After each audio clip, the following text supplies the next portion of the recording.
ছোট, ছোট মুহূর্তগুলোকে উপভোগ করতে পারাটা জীবনের একটা বড় আর্ট। আসসালামু আলাইকুম রেজানা লাইফ ব্লগে আপনাদের সবাইকে স্বাগত। দূরে এবং কাছে যে যেখান থেকে আমার ভিডিওটি দেখছেন, আশা করি সবাই ভালো আছেন। আলহামদুলিল্লাহ আমরাও ভালো আছি। তো যিনি বা যারা আমার ভিডিওটি অলরেডি ক্লিক করেছেন, অবশ্যই একটা লাইক দিয়ে কন্টিনিউ করবেন আর আমার চ্যানেলটি সাবস্ক্রাইব করে পাশে থেকে যাবেন। এটা আপনাদের কাছে আমার বিশেষ, বিশেষ অনুরোধ।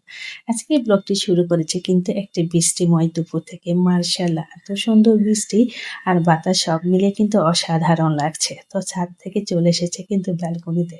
বৃষ্টির পানিতে আমার গাছগুলো মানে এত সুন্দর লাগছে আর বৃষ্টি ভেজা গাছগুলোকে ছুঁয়ে দিতে আমার বরাবরই কিন্তু ভীষণ ভালো লাগে।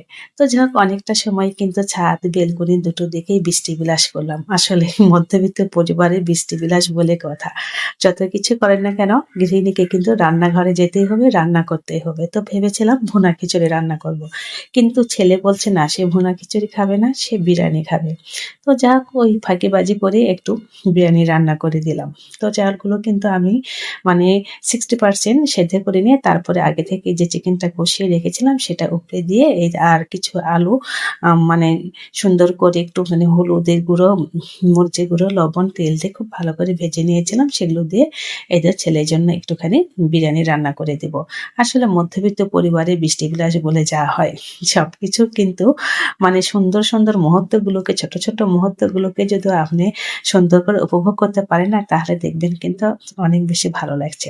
তো যাই হোক নিজের যেরকম পরিবেশ পরিস্থিতি আর স্বাদ সামর্থ্যের মধ্যে মিলেই কিন্তু আমাদের মধ্যবিত্তকে চলতে হয়। আর এখানেই কিন্তু আমাদের সার্থকতা, ভালো লাগা আর এখানেই কিন্তু আমাদের সন্তুষ্টি।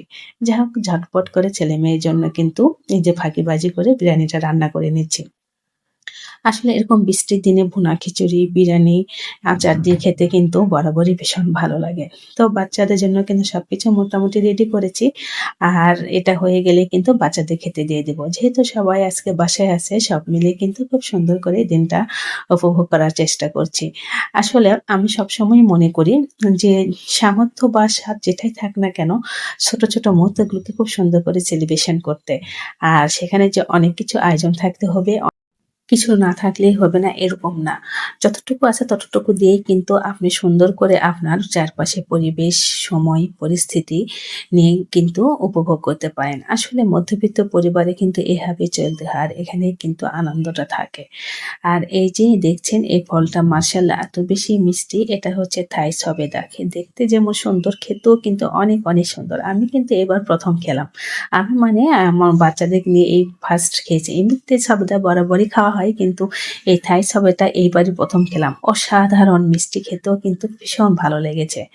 তারপরে কিন্তু চলে এসেছি এই তো রুটিগুলো একটু সেঁকে ফ্রিজিং করার জন্য। যেহেতু অনেক ভোরে আমাকে উঠতে হয়, ওই সময়টা উঠে রুটি বানিয়ে ভেজে তারপর বাচ্চাদের খাওয়াতে একবারেই মানে সম্ভব হয় না। তো এভাবে যদি রুটিগুলো সন্ধ্যার সময় বানিয়ে তারপরে একটু করে সেঁকে, সেঁকে রেখে দেওয়া যায় তাহলে সকালবেলা উঠে একদম ঝটপট ভেজে বাচ্চাদেরকে দেওয়া যায়। এতে করে কিন্তু সময়টাও কম লাগে, কষ্টটাও কম হয় আর সময়ের সঙ্গে কিন্তু পেরে ওঠা যায়।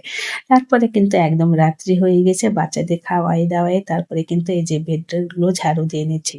আসলে রাতের এই কাজগুলো না করলে মনে হয় যে কি যে বুঝি করি নাই। আর এই কাজগুলো করে যদি ঘুমাতে যাই তাহলে কি যে ফ্রেশ লাগে আর একটা অন্যরকম ভালো লাগা কাজ করে। আসলে ওই যে সংসার মানে আমাদের একটা মায়া লাগার জায়গা, ভালো লাগার জায়গা আর সেখানে নিজের শান্তি প্রশান্তিটুকু পাওয়ার জন্য কিন্তু আমরা সারাদিনই পরিশ্রম করে থাকি। আর এটাই কিন্তু আমাদের সব গৃহিণীদের ধর্ম। যাক রাতের কাজগুলো করে নিব। আর আমার ছোট্ট ভিডিওটি স্কিপ না করে অবশ্যই কিন্তু আপনার পুরোটা দেখবেন আর আমার চ্যানেলটি সাবস্ক্রাইব করে পাশে থেকে যাবেন।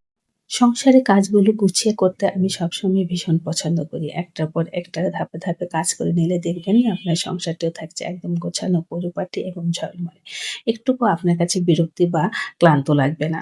তো যাক আমার বেডটা তো ঝাড়ু দিয়ে গুছিয়ে তারপরে কিন্তু ছেলের বেডটাও গুছিয়ে দিয়েছি। যাই যেটাই হোক না কেন রাতের ঘুমটা যেন হয় প্রশান্তির এবং সুন্দর।